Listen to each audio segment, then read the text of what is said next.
네, 주안의 만나 10월 27일 수요일 묵상을 함께 나오도록 하겠습니다. 오늘 말씀은 출애굽기 38장 21절에서 31절 말씀으로요. 헌물의 사용과 정직성이라고 하는 제목으로 함께 묵상을 나오도록 하겠습니다.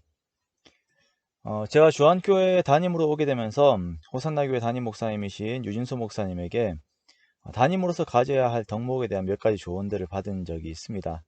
그 중 하나가 교회의 재정을 사용하는 부분입니다. 철저하게 공과 사를 구분하여 사용할 것과 그리고 교회 헌금을 귀하게 여기는 부분입니다. 교회 헌금들은 하나님께 바친 것이므로 하나님의 것입니다. 당회장을 비롯하여 각 기관들마다 재정을 사용할 수 있는 권한이 주어지지만 그것은 하나님의 영광을 위하여 사용되어야 함을 항상 잊지 않아야 합니다.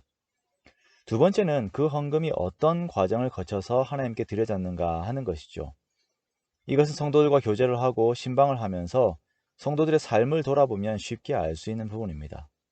성도들이 정말 치열한 삶의 싸움들 속에서 포기할 것들을 다 포기하면서 얻은 수익을 하나님께 드리는 것이죠. 이러한 성도들의 수고를 생각한다면 더욱 헌금을 사용함에 주의를 기울여야 하고 하나님의 영광과 명확한 당위성 속에서 헌금이 집행이 되어야 합니다. 또한 헌금이 사용된 내역들에 대해서는 투명성이 반드시 제공되어야 하는 것이죠. 오늘 출애굽기 38장에서는 성막을 짓는 데 사용된 헌물을 그대로 공개하고 있습니다. 성막을 짓기 위하여 사용된 금은 29달란트 730세겔입니다. 1달란트가 금 34kg이므로 1톤 정도의 금이 성막을 짓는 데 사용이 된 것입니다. 우리가 성막의 크기는 13.5m 곱하기 4.5m로 봅니다. 이 작은 공간에 비해서 상당히 많은 금이 사용이 된 것이죠.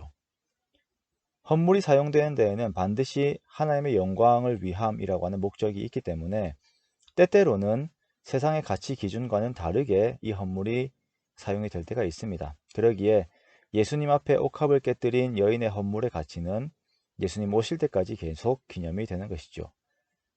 말씀을 드리는 것은 헌물은 반드시 하나님의 영광이라고 하는 방향으로 사용이 되어야 한다는 것입니다. 그래서 항상 이 헌물이 집행이 될 때에도 올바른 방향으로 집행이 되도록 기도해야 하며 모든 성도들이 그에 대한 공감을 가질 수 있도록 성령님의 함께 하심을 두고 기도해야 합니다.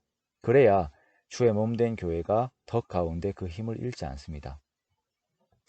그러기에 사도 바울 역시 자신이 헌금을 이송하는 경우에는 반드시 제3자들을 동원하여서 함께 사역을 하였고 그 앞에서 덕이 무너지지 않도록 항상 주의를 기울였습니다.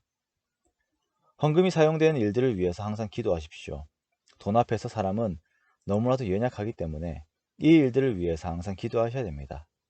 그래야 하나님의 것이지만 교회에 위탁하신 이 헌물이 하나님의 영광을 드러내는 일에 올바로 사용이 될 수가 있습니다. 그리고 헌물은 항상 투명해야 합니다. 오늘 말씀에는 헌물들인 금과 은과 놋들의 양을 그대로 공개하고 있습니다. 이러한 헌물들이 그대로 공개가 되었을 때 이것을 들은 백성들은 자신들의 작은 힘들이 이렇게 큰 힘이 되었다라고 하는 것에 대한 감동이 있었겠죠. 그리고 이것이 가감이 없이 공개가 되었다라는 것에 대해서 리더십에 대한 신뢰가 있었을 것입니다. 또한 이러한 것들이 하나님의 성품을 따르는 것이기에 정직으로 세워진 성막에 대한 거룩성이 더욱 부각되게 됩니다. 그러므로 하나님께 위탁을 받은 헌물은 모든 성도들에게 깨끗하게 공개되어 모든 성도들로 하여금 한 마음으로 함께 감사하며 교회의 거룩성을 지켜나가야 할 것입니다.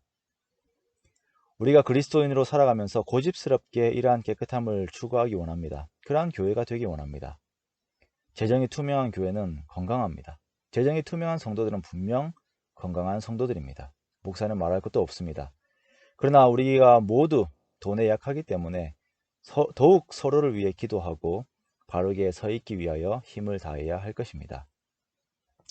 그러므로 사랑하는 성도 여러분, 하나님께 드린 재물이 오직 하나님의 영광을 드러내는 데 사용되도록 더욱 마음을 쓰고 더욱 기도하는 우리가 되기 원합니다. 그냥 드렸다고 방관해버리면 안 됩니다. C.S. 루이스는 이에 대해 더욱 비둘기같이 순결하고 뱀과 같이 지혜로울 것을 권면합니다. 재정의 투명성과 안전을 위해 함께 고민하고 애를 쓰며 기도해야 교회가 안전하고 건강하게 설 수 있습니다. 그래야 시험으로 넘어질 염려가 적어지는 것입니다.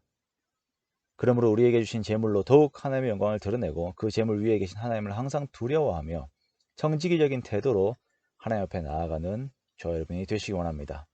그렇게 기도로 모든 맡은 것들을 지혜롭게 관리하고 하나님의 영광을 드러내는 우리 교회가 되시기를 주님의 이름으로 축원합니다.